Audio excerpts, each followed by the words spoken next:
Professor Khaled, welcome. Thank you so much for having me. Assalamu alaikum. Wa alaikum assalam wa rahmatullah. So right now we are in the famous Claremont Main Road Mosque in Cape Town. And this is actually a very famous mosque because it was very heavily politically active with the anti-apartheid movement. So it's very apt that we're here right now. And I just want to know firstly, what brings you to Cape Town? Yeah, so this is like my fourth or fifth time in Cape Town. Over the years, I've made great friends here. I have an affiliation at the University of Western Cape at the Tutu Center as a extraordinary professor is what they call it there. So since then, I've been making my way here quite often. Okay, and what do you love about it? What do I love about Cape Town? The people, the most, are very warm, grounded. I love the Muslim community, and I obviously I love the anti-racism, anti-apartheid history of the city, but the country at large, and now especially with what's happening in Gaza, South Africa has become a beacon of light and justice. Absolutely, they're at the forefront, I think, out of all the countries in the world, politically really trying, especially with the whole genocide case. And I'm Palestinian, and I'm so honored to live here right now. I feel like it's been a gift from Allah that He's put me here in this time. The solidarity, as you can see, is just, well, it's soothing for me anyway, alhamdulillah. So you're a law professor, you're also an author, a very famous book that just came out last year, I think, The New Crusades. Yes. But you're most known actually for your social media posts. You've been very active, sadly. I'm going to ask about that in a second, but okay. Since the beginning of this genocide till now, you have non-stop posted every day, sometimes various times in one day, about the genocide. And it's been, is it month 9 now? We're approaching month 9. Right. Yeah, today marks 250 days of the genocide. Subhanallah. So what made you choose this medium? What made you start, and why have you not stopped? So what makes me choose social media in general is I'm an academic, I'm a professor, I'm an educator. And I recognized many years ago that young people, for better or for worse, aren't reading books, they're not reading articles, they're not reading anything long form. So they're reading social media posts, they're reading tweets on Twitter, they're reading posts on Instagram, they're moving on to TikTok. So in the spirit of trying to reach as many people as possible, I made a very intentional decision to use social media as an educational tool. And how have you found the response? How do you think social media, what is the role, that it's playing in this? It's good and it's bad, right? There's a lot of good with social media, specifically Instagram. I realize its power to reach young people, new audiences in, cogent, concise ways. And that's why I've been so, diligent and committed to be visible on Instagram on a daily basis. So we've seen the effects of social media, good and bad. In ways it's revitalizing and awakening the consciousness of so many people globally. It's also been a place of considerable censorship, which I think is a testament to how influential social media has been. There's been notable voices removed off Instagram. There's been people like myself who have been shadow banned and suppressed and censored. It's really uplifted a new crop and generation of journalists in Gaza. If not for social media, a Mu'taz, a Basan, a Walid, Dahdouh, like these people wouldn't be possible. So that's the beauty of social media. There's also some negatives associated with it too that we can talk about. But it's a blessing and a curse. You said sadly when I said that's what you're known for. Why is that?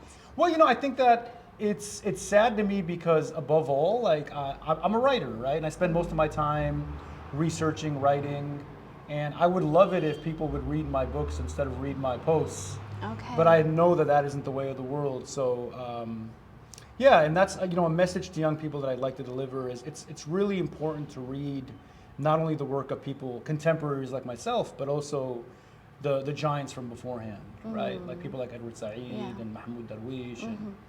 So we're living at a very curious time where social media is very powerful, but where people aren't reading real substance and intellectual heft as much. Yeah, no, that's very apparent, and only God knows how that's going to actually pan out in the future as well. for so many of us around the world who are witnessing this, we're not there, we're witnessing it, and it's having such an impact on our daily lives. We're not just crying here and there. Sometimes we're not eating well, we're not sleeping well. The toll is heavy. And for someone like you, who is seeing the images, the difficult videos and images that are coming out, and you're still posting every day, you're not taking a break from it. So what is the toll that it's having on you? Yeah. How are you able to continue? Well, it takes a toll, definitely. It takes a toll on your mental well-being, and your mental is connected to your physical well-being. But for me, especially at this age in life, like, it's important for us to kind of think beyond our bodies and our minds. And the negative toll that we experience is like a fraction, if not a scintilla, of what the pain and the injury and the death that our brothers and sisters in Palestine are going. So, to be honest with you, whenever I feel like tired or mentally exhausted, I feel a great sense of guilt, because I know in relation to what people in Gaza are experiencing, what we're experiencing is nothing. So that keeps me going. And then second, the intellectual project keeps me going. I've been active on issues tied to Gaza, to Palestine, to Islamophobia for my entire life. So part of it is, a commitment that's rooted in Islam, it's rooted in activism, but it's also rooted in my research as well. So the streams of inspiration come from various sources. I also grew up in Lebanon during the war in Lebanon in the 80s. Yeah, you were there for 2 years in 80s. 3 years almost. 3 years. How old were you at that time? I was 6 to 9. Wow, so you were very young, Yeah. like many of the children we're seeing right now also in Gaza. Yeah. And do you have memories of that? Oh, very much. Very stark and like ripe memories and trauma, and family members still there today. And yeah, so to me, all of this is connected. I don't view what's happening in Gaza as being a current or novel development. I view it as part of a broader tapestry of war and struggle in the region. Wow, subhanAllah, absolutely. I really want to ask you this because of your law background. So there are many people that now have become fully disillusioned with the idea of international law. Yeah. And this whole idea of no one is above the law, that phrase that has been said throughout time. Yep. It's clearly not true. So from your perspective, from your background, how do you feel about the way that the globe is turning, and how are we dealing with the fact that international law doesn't seem to really mean much? Yeah. Well, look, I teach law, and I teach American constitutional law, and I'm a critical legal scholar. And one of the first things I teach my students is the way in which law is enforced or experienced is entirely contingent upon power. Law that isn't backed by power means nothing. It's basically just words on a piece of paper, and then we're seeing that experienced in real time right now, right? So the idea that the United States basically has the ability to veto policies and dictates and attempts to ceasefire what's going on in Gaza almost unilaterally demonstrates just how one superpower can effectively dictate how transnational legal bodies like the United Nations or the ICC or the ICJ get to enforce their policies. But what we're also seeing, I would also caution young people not to think that international law in general doesn't mean anything. That to me, is very much kind of a broad generalization, because we're also seeing countries trying to fight against the United States. We're seeing countries like South Africa, for instance, right, which is spearheading this case in the ICJ, trying to bring some real practical meaning to international law, which is undergirding this sort of like battle with countries like the United States and Israel. We're seeing Spain, for instance, right? And countries like Ireland saying that if the ICC finally formalizes these arrest warrants, that they'll actually enforce it if Netanyahu comes to their countries. So there's a real struggle going on right now over the meaning and the enforcement of international law happening geopolitically. The sad reality is that the United States, being a global superpower, is undermining these rebellious, resistant countries for trying to reclaim international law and give it some meaning.